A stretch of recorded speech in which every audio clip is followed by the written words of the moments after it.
अपनात्मा सुमन का अर्थ क्या होता है? आप जिन उपदेश ले लिया और स्मरण कर रहे हो आप, और साथ में कोई मर्यादा भी भंग कर रहे हो तो स्मरण नहीं लगेगा आपका। कुछ पुण्यात्मा से कहते हैं जी हमने नाम भी ले रखा है, हम भक्ति भी कर रहे हैं और फिर भी हमारे ऊपर आपत्ति आई है और भयंकर आज आ गई है। तो कहने का भाव ये है इस दास का कि उन्होंने स्मरण नहीं किया, स्मरण में मर्यादा में नहीं रहे। मर्यादा टूट जाने से ऐसी दिक्कत आ सकती है, अन्यथा नहीं आ सकती। तो सिमरण का तात्पर्य है कि परमात्मा कहते हैं दुख में सुमन सब करें, सुख में करे न कोई।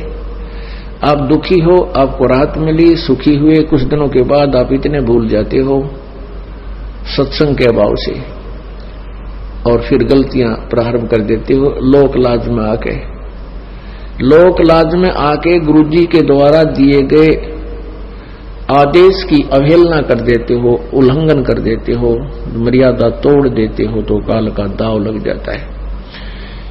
कुछ एक ऐसे भक्त हैं जिनके पिछले पुण्य अच्छे होते हैं और वो पुण्यों के कारण, पिछले पुण्य तो हैं ही, उन पुण्यों के कारण वो सुखी है।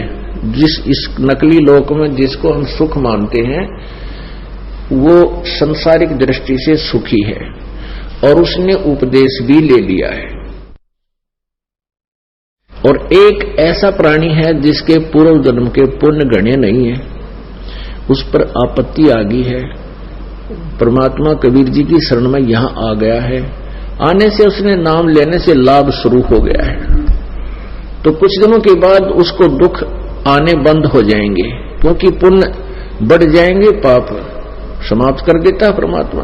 तो फिर वो कुछ दिनों में उस दूसरे भक्त को देखा देखी कि दूसरा भक्त है, वो भी नाम लिए हुए है और वो भी मर्यादा तोड़ देता है, जो गुरुजी ने आदेश दे रखा है उसका उल्लंघन कर देता है, और देखता है कि उस पर कोई आपत्ति अभी आ नहीं रही।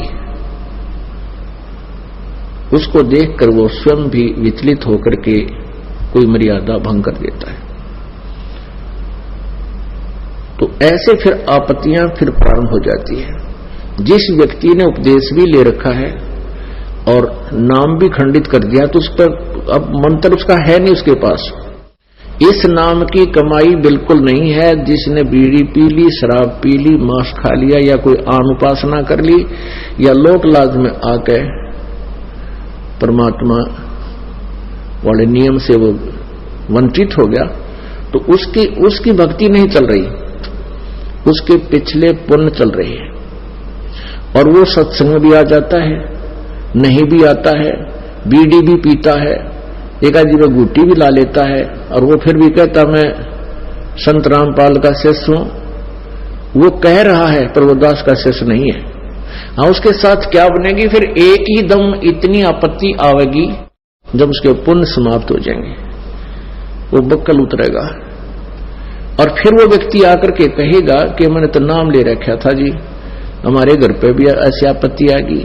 तो वो ऐसा पापात्मा होगा कि आसपास के क्षेत्र के 10-5 कोई भक्त चारे हो नाम लेने के लिए श्रद्धालु, तो उनके लिए भी वो एक रोड़ा बन जाएगा। यो कहेंगे देखो उनका नाम ले रखा था, आज उनका इतनी आपत्ति आ गई। तो उसके पास नाम नहीं था भगवान वाला, परमात्मा का प्रोटेक्शन नहीं था।